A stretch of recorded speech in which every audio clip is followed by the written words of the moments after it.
Loh, siapa yang aneh? Siapa yang kafir? Coba kalian pikir. Saya azan subuh jam 4 di masjid, tak ada satupun dari kalian yang datang. Tapi ketika saya azan jam 10, kenapa kalian pada berdatangan? Coba kalian pikir, siapa yang gak taat? Siapa yang aneh? Siapa yang kafir?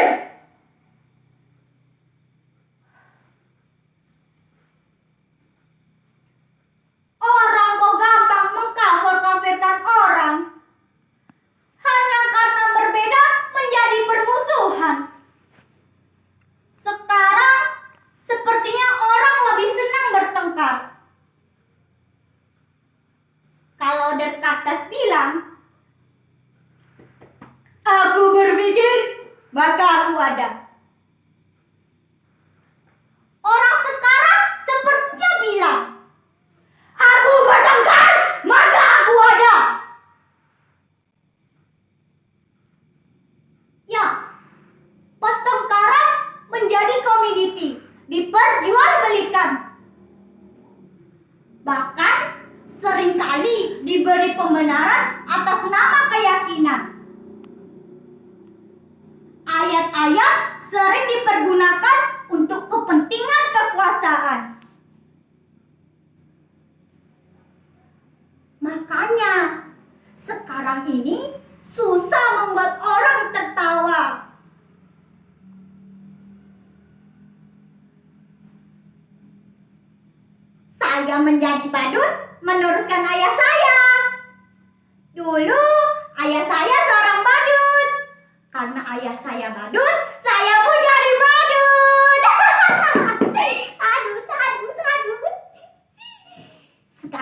diametralnya. Anak meneruskan bakat orang tuanya. Kalau bapaknya presiden, ya anaknya pengen jadi presiden. Enggak ding. Anaknya pengen nyalon jadi gubernur, bahkan ada yang ingin nyalon jadi wali kota.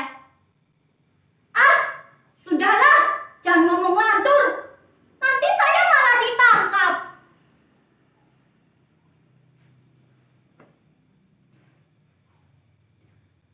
Dulu, ayah saya berkata, menjadi badut lumayan enak dari penghasilannya yang lumayan. Ayah saya sering diundang karena orang-orang butuh hiburan. Dulu, badut dan pelawak masih dianggap lucu. Lah, kalau sekarang, pelawak saja kalah lucu kok sama politikus.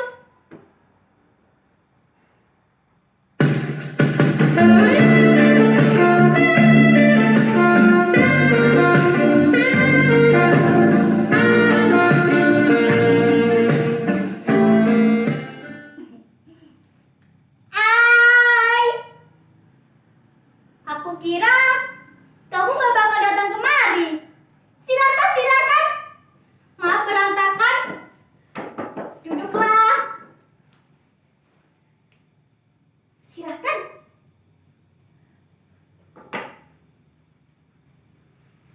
Kamu mau minum apa? Atau mau makan apa? Kamu gak haus?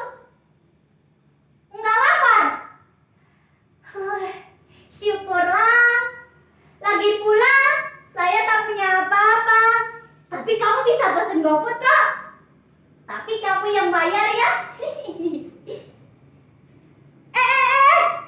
Yang datang itu pacar saya. Loh, jangan tersenyum aja begitu.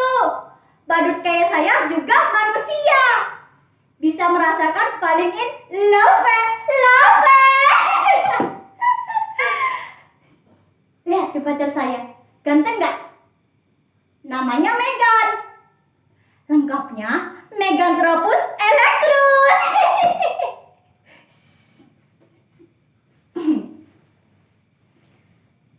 Terima kasih. Kamu sudah mau menemui saya. Saya kira kamu sudah melupakan saya. Terima kasih selalu ingat saya. Kamu pasti kangen ya? Iya, saya juga. Rindu itu berat. Kamu gak akan kuat. Biar saya saja.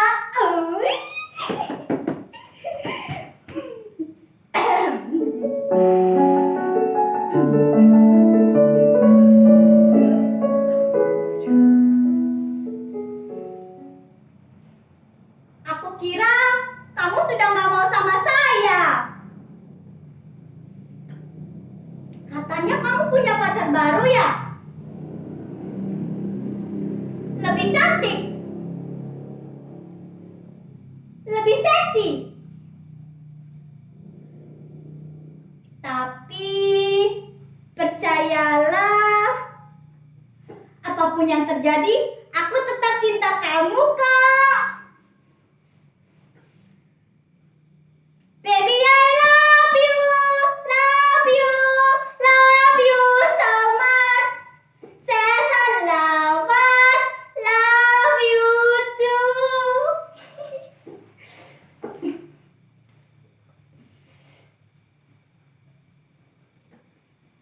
Aku boleh nggak cium kamu? Aku boleh nggak peluk kamu?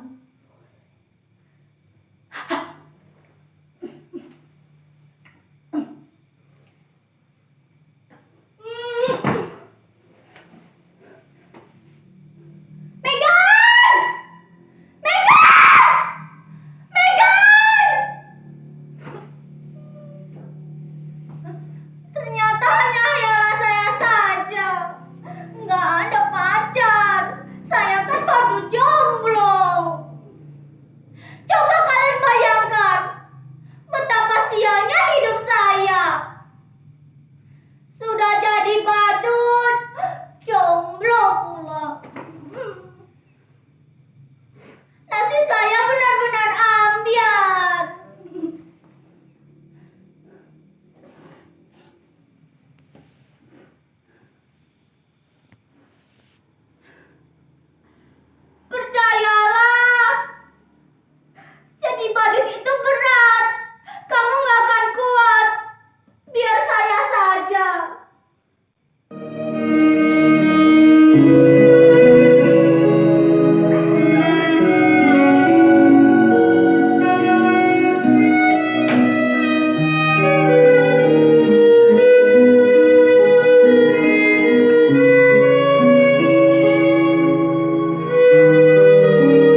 Kenapa kalian menatap saya seperti itu?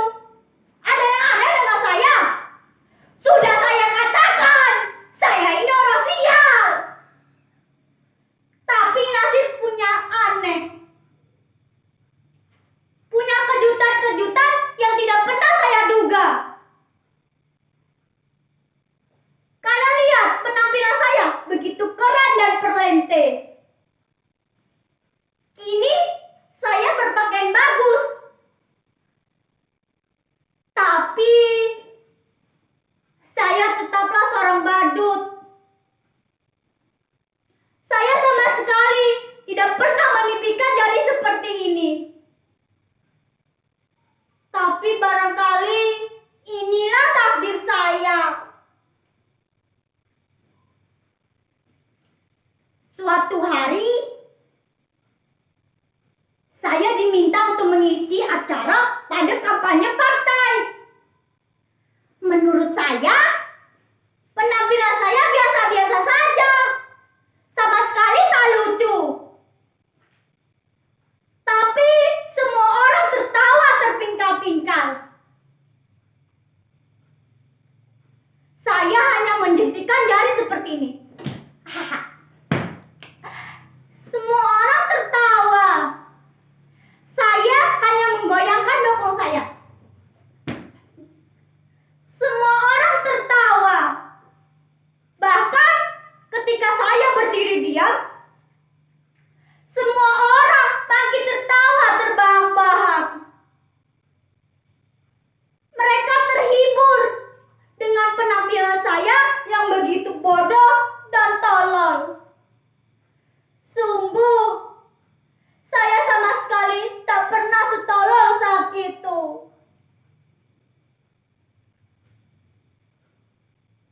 Kemudian, mereka mendadari saya menjadi nerdnya seperti ini.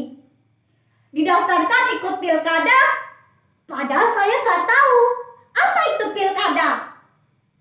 Saya nggak tahu bedanya pilkada dengan pilkade. Tapi ada yang bilang, pilkada itu nggak boleh coba-coba buat anak. Kalau pilkada, boleh coba-coba buat anak. Makanya sekarang ini banyak anak pejabat dan pemimpin yang coba-coba ikut pilkada. Saya benar-benar nggak tahu mengapa mereka menyuruh saya ikut pilkada. Padahal ijazah pun saya tak punya. Tapi ada yang bilang, tenang saja, ijazah lo bisa dipalsukan.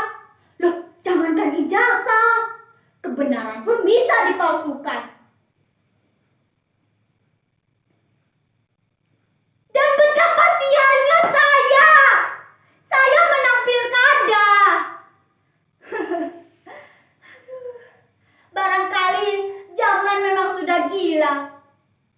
Mereka memilih saya karena dianggap bisa menghibur mereka. Saya dianggap orang paling lucu yang bisa membuat hidup mereka bahagia.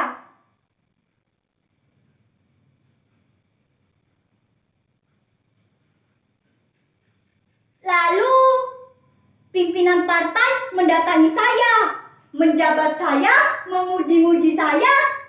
Bahkan, dia bilang, saya adalah orang yang berkarismatik, punya bakat disukai banyak orang.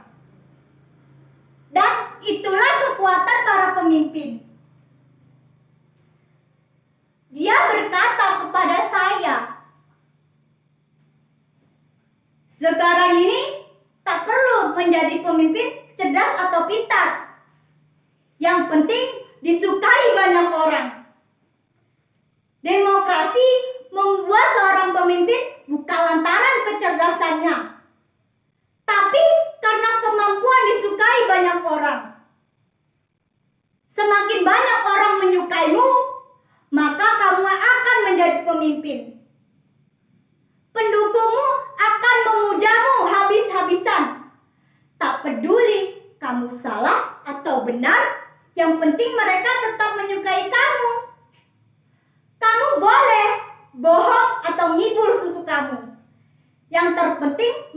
tetap percaya kamu dan menyukai kamu. Dan kamu punya bakat besar seperti itu. Orang menertawaimu, tapi sebenarnya mereka menyukaimu. Orang seperti kamulah yang dibutuhkan partai.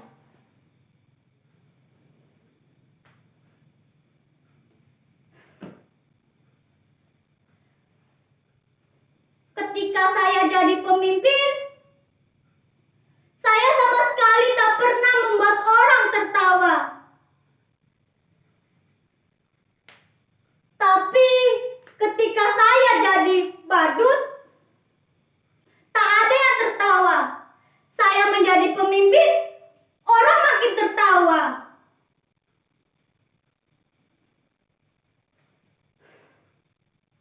Itulah kenapa saya bilang betapa sialnya hidup saya.